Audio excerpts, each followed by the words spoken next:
Last time I was here, I walked down. The conditions weren't perfect, so I ended up turning around and walking away. You know, Mike doesn't turn around for many things, so knowing that he turned around on it, it must be a visual trip. Won't be too proud to turn around. I'm hoping it looks a little better than it did last time.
Here we are in Chamonix.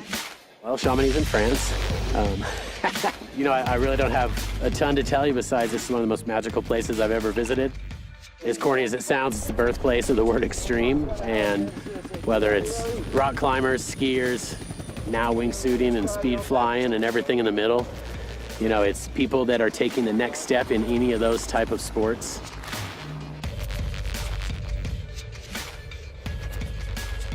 This place is insane. I mean, look around. We're standing on a glacier in the middle of nowhere. Plan is we're gonna get out. We'll fly towards this peak here, and then we'll arc out towards the center. If we have any extra altitude, we'll do a couple zigzags, and yeah, should be fun. Day on the glacier. And it's a place that feeds the animal.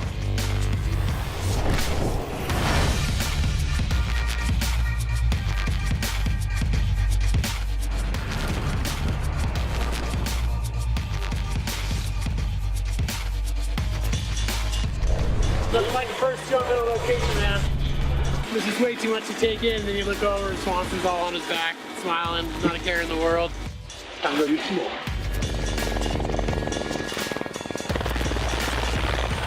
We're trying out a few suits from Squirrel. We started off with the Freaks this morning, and now we're working with the Swift 2s and the Funk 2s, just playing over some beautiful scenery.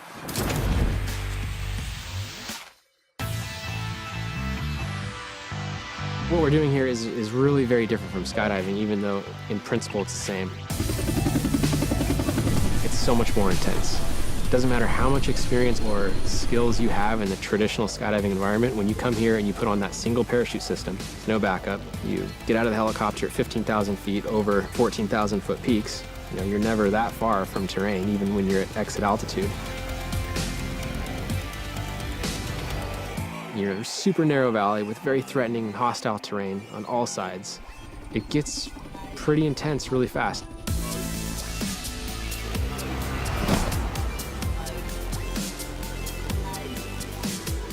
It's not like you can just relax and pretend you're skydiving. You're sort of tripping out on the intensity of it the whole time.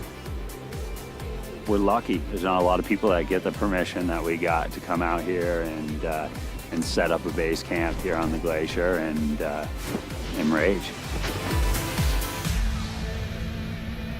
Hey, buddy.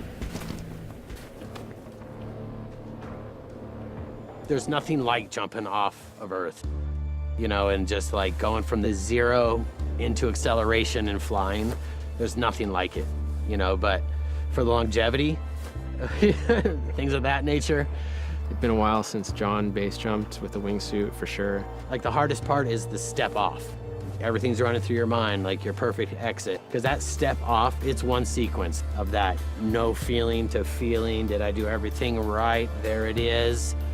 Back home, here I like, the second you feel it, you know, it's like, I know where I'm at. And I think Mike Swanson was also pretty keen to get a warm-up in. We showed up to this massive cliff, and it was a nice right flight. We got off the wall, and then you could turn right and fly down the wall for a second. There were some trees you could play with. So it was a good confidence booster to go out there. Once I'm flying, my confidence level goes through the roof because I know where I'm at. Definitely not like riding a bike, but for these guys, it's kind of like riding a bike.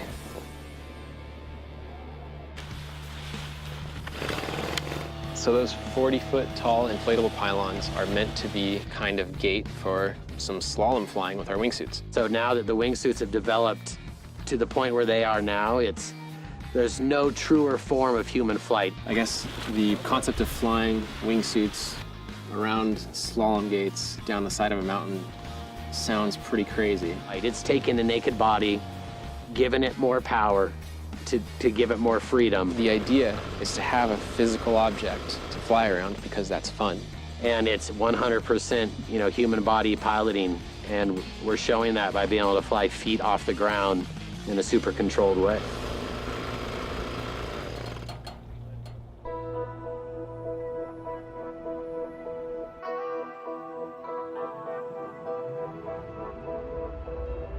Yeah, this is definitely gives different perspective. Yeah.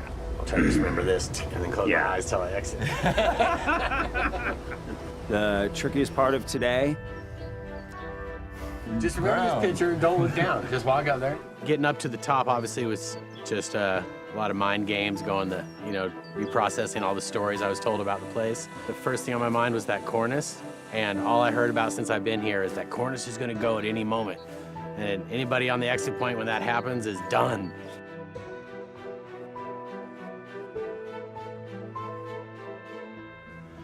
I'm not super current. I did a jump yesterday to warm up, break the rust off, but I had my ACL surgery, so I took a year off. So this is quite the jump to be coming to for my first one in a little over a year, So we'll see how it goes. a shorter exit, and when you stand up there and you look at it, it looks really flat. It's quite a trick on the mind. The initial jump was probably the trickiest part of my day, just before I actually got to the exit point. Just being like, man, am I gonna have to walk down off this thing again? How's it gonna look?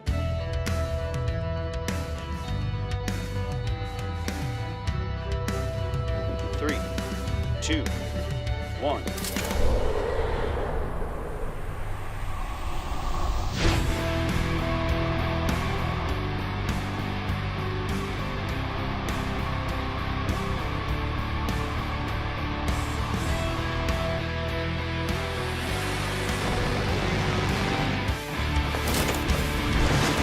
All these people, most had the same story. As the first time they walked to the edge, they turned around and went home, and they didn't jump.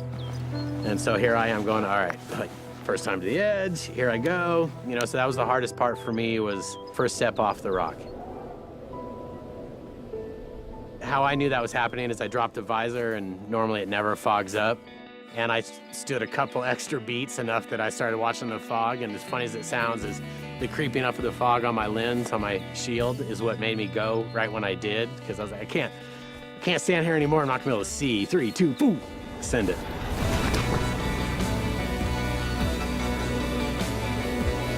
Flying the gates was a little tricky on the second too, because John and I, it's our first time jumping here, and so we don't really understand where we can be at what altitude and still make it back to the landing area.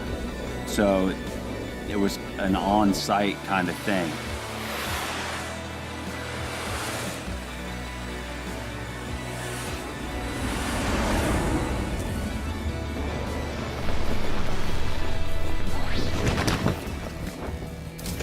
It's insane, it's getting a little windy, it's a little bumpy. Who's that? Oh, that's John coming. Right on.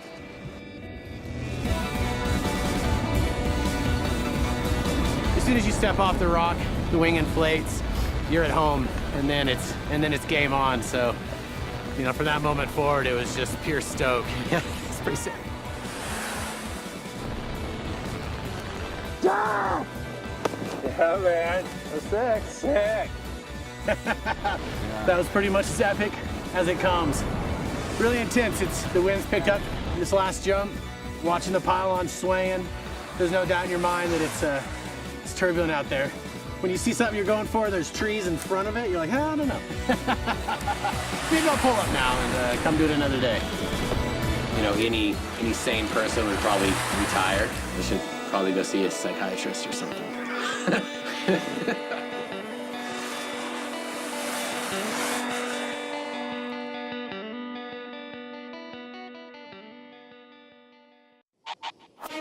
We're here at Skydive Arizona to break the current upright world record.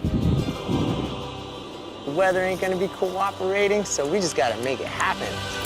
We're kind of trying to build this giant formation going against gravity. And there are a lot of little areas where things can go wrong.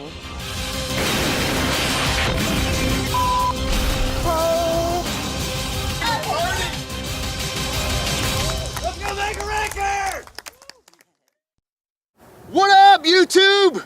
Click for the next video, subscribe to Red Bull,